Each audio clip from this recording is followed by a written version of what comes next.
स्वागत है दोस्तों आप सभी का फिर से एक नए वीडियो में। तो दोस्तों आज आप सभी का मैथ का परीक्षा हो चुका है।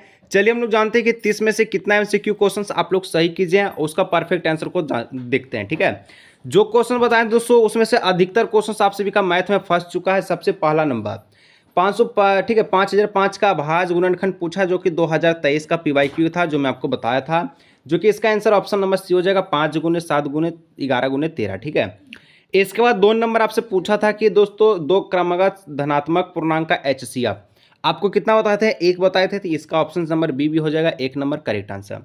नेक्स्ट है 3 नंबर आपसे पूछा था कि परिमेय संख्या कौन होगा। तो परिमेय संख्या देखिए 1764 का वर्गमूल आपका निकल करके आ जाएगा, तो ये आपका परिमेय संख्या है, यानी ऑप्शन नंबर 1 करेक्ट आंसर हो जाएगा। अब देखिए 4 नंबर में सेम टू सेम ग्राफ हम आपको बताए थे और बोले थे कि एक सच पर जो कटान बिंदु मिला वो उतना शून्यक होगा। तो एक बार यहाँ काटा, एक बार यहाँ, एक बार यहाँ, एक बार यहाँ, 4 बार काटा था और 4 बार हम भी वीडियो में बताए थे। तो यहाँ ऑप्शन नंबर डी हो जाएगा 4 इसका करेक्ट आंसर। इसके बाद देखिए अब next question same to same question आप सभी का वही जो पूछा गया है जो आपको बताए थे। इसका दोस्तों शून्यक पूछा था, शून्यक जो हम लोग 7 निकाले थे, विश्वास नहीं है वीडियो अभी भी चैनल पर है, आप लोग उसको चेकआउट कर सकते हैं, वहीं से सारा प्रश्न आपको देखने को मिलेगा। नेक्स्ट है 6 नंबर क्वेश्चन। 6 नंबर क्वेश्चन दोस्तों कहता था कि आप सभी का जो के का मान क्या होगा। तो के का मान हम लोग निकाले थे कितना, तो 3/2, इसका option number D correct answer हो जाएगा। नेक्स्ट है 7 नंबर। 7 नंबर कहता था कि समीकरण जो युग्म दिया गया है, ठीक है, इसका हल क्या होगा।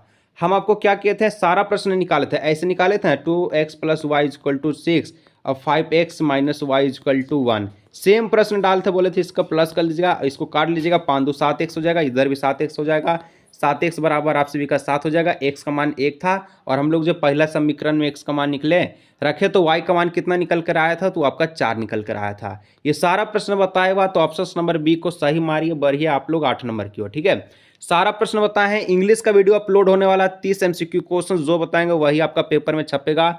चैनल को आप लोग सब्सक्राइब कर लीजिएगा इंग्लिश का वीडियो देखने के लिए फटाफट से। ठीक है, निम्नलिखित में द्विघात समीकरण बोला था, हम आपको बताते ना जिसका x का पावर 2 होगा वही द्विघात समीकरण निकलता है। तो जो क्वेश्चन बताएं वही क्वेश्चन ला रहा है, ऑप्शन नंबर 3 इसका हो जाएगा सी नंबर करेक्ट आंसर। ठीक है, विश्वास नहीं है चेकआउट का आप लोग कर सकते हैं। अब दोस्तों द्विघात समीकरण बोला विविधकर निकालना था, तो विविधकर हम लोग जानते हैं डी का वैल्यू हम लोग कैसे निकालते हैं, b² - 4ac, जो कि आपका ऑप्शन नंबर ए निकल के आ चुका है 32 नंबर। ठीक है, इसके बाद आप लोग 10 नंबर का जो क्वेश्चन पूछा गया था कि यहाँ पर सार्वंतर पूछा, तो हम लोग क्या करते हैं कि दूसरा पद में से पहला को माइनस करते हैं। 1.7 में हम लोग जब माइनस करेंगे 0.6 को तो कितना आएगा 1.1 आएगा। बच्चा वाला सवाल था, ऑप्शन नंबर 1 करेक्ट आंसर हो जाएगा। इसका बाद दोस्तों 11 नंबर प्रश्न जो है हूबहू वही प्रश्न देखने को मिला, ए डी। ठीक है, ये 10वां पद पूछा था आपका, 10वां निकालने का सूत्र क्या था, a + 9d था, सेम टू सेम प्रश्न है। ठीक है, तो यहाँ पर ऑप्शन नंबर बी हो जाएगा इसका 47 करेक्ट आंसर। अब देखिए 11 नंबर आप सभी से क्या पूछा था।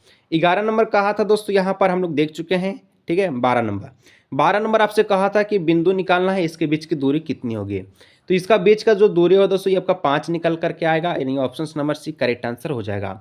जो बताए थे वही आपका मिला है। चैनल को सब्सक्राइब कर लीजिएगा, इंग्लिश का वीडियो आने वाला है 13 फरवरी में भी, आप सब 30 में से 30 ऑब्जेक्टिव को और 50 से 50 सब्जेक्टिव का वीडियो आने वाला है। ठीक है, अब दोस्तों 13 नंबर का प्रश्न जो था यहाँ पर हम आपको बताए थे ना, क्या बताए थे सर, जो बताए थे इसका जो आंसर है, ठीक है, 3 रेशियो आपका कितना था 3.3, ठीक है, कोमा 6 था, इसका ऑप्शन नंबर 13 का हो जाएगा डी नंबर। अब देखिए 14 नंबर था, 14 नंबर समरूप त्रिभुज की संगत भुजा क्या होती है, समानुपाती होती है, ऑप्शन नंबर बी हो जाएगा। 15 नंबर सेम टू सेम प्रश्न जैसे बताए थे वही आपका आया था। हम आपको क्या बताए थे, ए डी वाई आप लोग बी डी कर लीजिएगा। ठीक है, और आप लोग जो है ए सी वाई ए सी कर लीजिएगा। ए डी का मान कितना निकल कर आया था हम लोग का 2.4, जो कि वीडियो में हम लोग निकाले थे, ऑप्शन नंबर सी हो जाएगा। नेक्स्ट आपका 16 नंबर दोस्तों समरूपता कसौटी पूछा, तो इसका दोस्तों ये एंगल से बराबर है, कैसे एंगल से, यानी ऑप्शन नंबर ए हो जाएगा। ठीक है, आप लोग कमेंट करके बताइए कि आप लोग कितना सही किए हैं, टोटल आप लोग 30 में से है। ठीक है, जो प्रश्न बताए थे वही था। अब 17 नंबर का जो क्वेश्चन था दोस्तों यहाँ पर आप सभी से एंगल पी ओ किसके बराबर है, तो ये 50 डिग्री का आंसर इसका करेक्ट आंसर हो जाएगा, यानी ऑप्शन नंबर बी हो जाएगा। ठीक है, अब देखिए 18 नंबर था एक वृत्त की कितनी स्पर्श रेखाएं हो सकती है, तो हम लोग जानते हैं अनंत स्पर्श रेखाएं हो सकती है, यानी ऑप्शन नंबर सी हो जाएगा। अब दोस्तों नेक्स्ट क्वेश्चन आप सभी का है, नेक्स्ट क्वेश्चन यहाँ पर आप लोग देख सकते हो 19 नंबर। ठीक है, 19 नंबर कहता है कि एक वृत्त की 2 समानांतर स्पर्श रेखाओं के बीच की दूरी 18 था, वृत्त की त्रिज्या कितनी होगी। तो वृत्त का त्रिज्या दोस्तों इसका 9 निकल के आया, option number D correct answer हो जाएगा। 20 नंबर था कि दोस्तों टेन ए का फॉर्मूला दिया था, साइन ए का फॉर्मूला, टेन ए का मान दिया, साइन ए का मान निकालना था, कुछ नहीं करना था। 75, ठीक है, 0.75 था, पॉइंट से हम लोग हटाएं तो नीचे 100 कर देते हैं। 25 दिए 75, 25 चौके 100, 3/4 टेन ए का मान था, साइन ए का मान आप लोग निकालते हैं। तो यहाँ पर दोस्तों आपका पूरा अंडर रूट में, ठीक है, हटा उठा के पॉइंट में आपका जो आंसर निकला था 0.60, यानी option number B correct answer हो जाएगा। अब देखिए 21 नंबर कहा था कि 2 sin थीटा बराबर में √3 है, थीटा का मान कितना होगा? तो थीटा का मान दोस्तों आप सभी का कितना होगा? ये आपका 60 होगा, option number B correct answer हो जाएगा। ठीक है, अब देखिए 22 नंबर का क्वेश्चन था, ये किसके बराबर है? तो ये दोस्तों आपका 9 के बराबर था, यानी ऑप्शन नंबर सी हो जाएगा।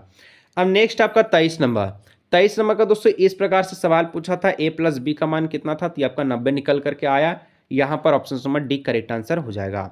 अब देखिए 24 नंबर का इस प्रकार से प्रश्न था, और यहाँ पर इसका जो आंसर था, क्योंकि 45 डिग्री पर टावर का जो यूनियन कोण था, तो इसका ऑप्शन नंबर हो जाएगा 30 करेक्ट आंसर। ठीक है, अब 25 नंबर देखिए, 25 नंबर था कि 7 सेंटीमीटर त्रिज्या वाले वृत्त के चाप की लंबाई जो कि आपका केंद्र पर 60 डिग्री का कोण अंतरित करती है, इसको हम लोग क्या बोले थे? 22/3, यानी ऑप्शन नंबर 20 का करेक्ट आंसर हो जाएगा।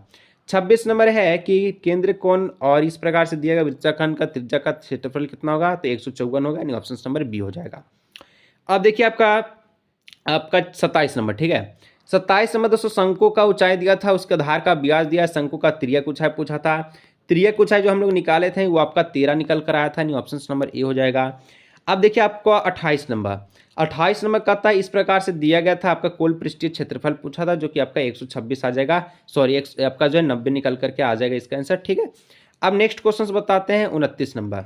29 नंबर दोस्तों कहा था इस प्रकार से दिया था, आप सभी का माध्यमाध्रक और बहुलक निकालना था, बहुलक आपका 30 हो जाएगा। आगे आपका अंतिम प्रश्न था कि दोस्तों नए सिक्के का उछालने पर चित्त की आने की प्रायिकता कितनी होती है? 1/2 होती है, और पट का भी 1/2 होता है। तो ये दोस्तों आप सभी का 30 MCQ क्वेश्चंस था, जो कि मैथ का आप लोग को आंसर की हम आपको बता चुके हैं। अब आप लोग कमेंट करके बताइए कि आप लोग 30 में कितना सही किए हैं। अधिकतर क्वेश्चंस वही मिला है जो आपको वीडियो अपलोड करके बताए थे, ज़्यादा क्वेश्चंस वही मिला है, सब्जेक्टिव भी वहीं से मिला था। इंग्लिश का दोस्तों वीडियो अपलोड होने वाला, फटाफट उसको देख लीजिएगा, जो कि आपके एग्जाम में वही क्वेश्चंस आएगा। साथ में 50 नंबर का सब्जेक्टिव का वीडियो भी आने वाला है। तो दोस्तों आज की इस वीडियो को हम लोग यही रखते हैं, मिलते हैं किसी और भी नए वीडियो में।